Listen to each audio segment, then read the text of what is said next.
Planet Earth, our home sweet home, where we live or struggle to do so, play or don't find time for, read or lose focus, laugh or try to hide pain behind few of them, fight or call it struggle for survival, chase rainbows and butterflies with no reason.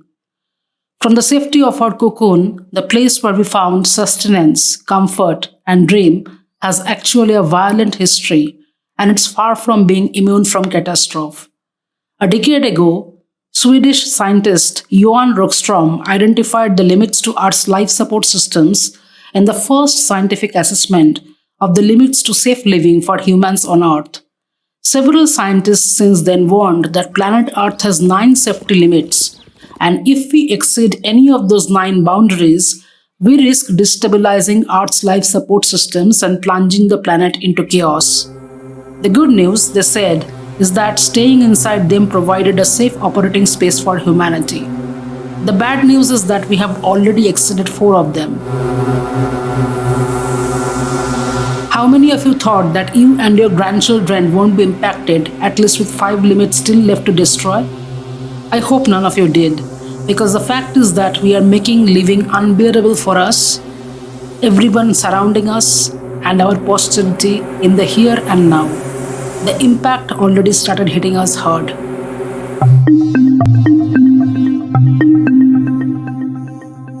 Twitter loses it nowadays when a tiger dies in a national park, and some wildlife photographers, including the professional ones running ecotourism business in parallel, go on recollecting about their last encounter, which is fine, but you will seldom see them talking about dwindling population of house sparrow, Elvira rat, Bengal florican, or Andaman shrew.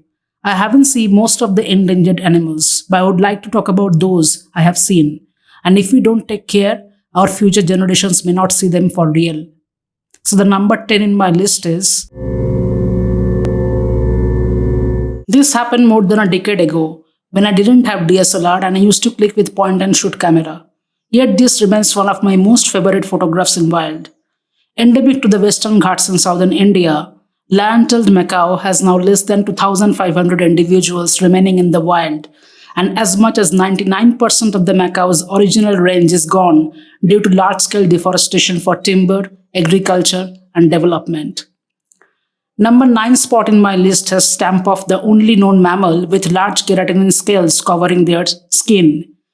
They are toothless, and when threatened, they curl up into a tight ball. The increasing demand in China for pangolin scales, known for their aphrodisiac and medicinal value, is threatening the existence of the endangered animals in central India. Traffic India released a study that revealed that nearly 6,000 pangolins have been poached between 2009 and 2017. Traffic also confirmed that this is likely to be an underestimate, as only a small fraction of illegal wildlife trade is detected. There's a multi-layered poaching network spread across at least 10 states in India currently, and they are after this one species. That's why I support how Kaziranga handled this rhino conservation and protected the animal from the brink of extinction. You can watch my Kaziranga Chronicles series if you wish to know more about it. Number 8 spot goes to the national bird of Egypt and Kazakhstan. The steppe eagle is also known as an umbrella species. Just as several people can stand under a large umbrella and be protected from the rain, so too can many species of wildlife be protected by conserving one species like the steppe eagle. Collision with power lines, human persecution, along with major loss of habitat, contributed to their rapidly declining population. Incidentally, overwhelming evidence has been found of another endangered species death in India caused by collision with and electrocution from overhead power lines. And yet, majority of Indian cities, including metros, are still hopelessly tangled with wires hanging overhead. Hi everyone, what a wonderful day it is, isn't it? Today is World Endangered Species Day, and I wanted to make a quick video on 10 endangered species under my lens. But, oops, I dropped the ball. Now, isn't that the forte of our government and authorities? Just 50 years ago, there were more than 1,000 great Indian bastards left in the wilderness of India. Currently, the population is dwindling somewhere around 110 or so, with not a single member of the species left in Kutch, Gujarat, mostly due to overexposed power lines. where these majestic birds once had prominent presence. We have managed to let go an entire species almost as they're tottering on the verge of extinction. And without a single word spared for this ornithologist's delight, we are getting cheetahs from Africa to Kuno National Park in India by risking huge translocation cost and conservation concerns based on the premise that India offered natural habitat to cheetahs once, but they were Asiatic cheetahs and we got African subspecies. This is where our conservation priorities lie, and that's how we operate now. Of course, it will be great for tourism. I, for one, will definitely visit to experience African cheetahs in Indian wild because, come on, it will be way more cheaper than well planned great African safari. In case you are wondering why I am playing with a tennis ball while talking about a serious subject, well, you shouldn't be surprised because that's how we are also toying with Earth and our fellow habitants. Moving on, as we are always told to do so because that's convenient, number 7 belongs to a highly elusive skilled jumper and a wild canid who is considered more dangerous than a tiger. They don't fit neatly into any of the dog subfamilies, and these natural born killers share habitat with tigers and leopards. Often seen hunting in a pack, they use a variety of other noises, including clucks and high-pitched screams that are not found anywhere else in the canid family. Dholes inhabit some of the most threatened, degraded, and disconnected forest landscapes on this planet. The rainforests of Southeast Asia have seen unprecedented destruction over the past 50 years for palm oil, paper, rubber, timber, mining, and other commodities. Where forests haven't been destroyed, they have been fragmented by booming human populations, roads, and ever-expanding development projects. Because dholes are hyper carnivores, they need relatively high prey numbers to raise litters and sustain large pack sizes, which they couldn't do successfully amid such loss of habitat and fragmentation. Number 6 comes with a caveat. Even though magar or marsh crocodile is now threatened in India according to Red List of the International Union for Conservation of Nature, 2 of the subspecies are critically endangered, Iranian crocodile and Sri Lanka swamp crocodile or Ceylon magar. Since I haven't seen any endangered reptile in wild, but I wanted to include their class, I added magar in my list. This keystone species of slow-flowing freshwater ecosystem is nevertheless threatened in India by habitat destruction because of conversion of natural habitats for agriculture and industrial use. As many of you know, already there have been 5 mass extinction events in the history of Earth's biodiversity, all caused by dramatic but natural phenomena. A study published in Science Advances states that the planet has entered the 6th mass extinction and warns that current anthropogenic trends, particularly regarding climate and land use changes, could result in the loss of more than a tenth of planet and animal species by the end of the century.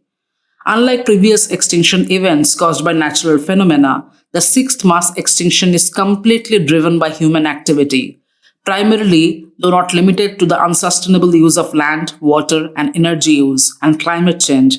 So now humanity is driving long-lasting changes like global warming and species extinction, and that essentially means the resulting biological annihilation obviously will have serious ecological, economic, and social consequences. Humanity will eventually pay a very high price for the decimation of the only assemblage of life that we know of in the universe, and not for a moment live in this delusion that making another planet habitable will solve the crisis. Because even if we manage doing so, we will continue to destroy more and more rapidly out of this indifferent hubris because we think we can.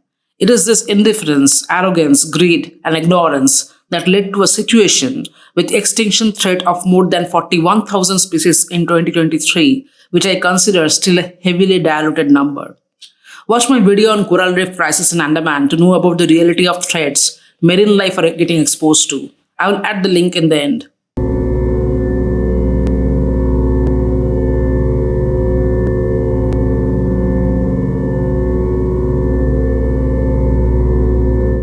I want to represent insect world in the number 5 spot. There's no definitive data that which butterflies are threatened or endangered in India. But since a website like MongoBase showcased striped tiger butterfly in this article, and as the species is legally protected in India under Schedule 1 of the Wildlife Protection Act of 1972, it's not wrong to assume that this beauty is in danger due to widespread rampant usage of pesticide, deforestation, and climate change, leading to its habitat destruction.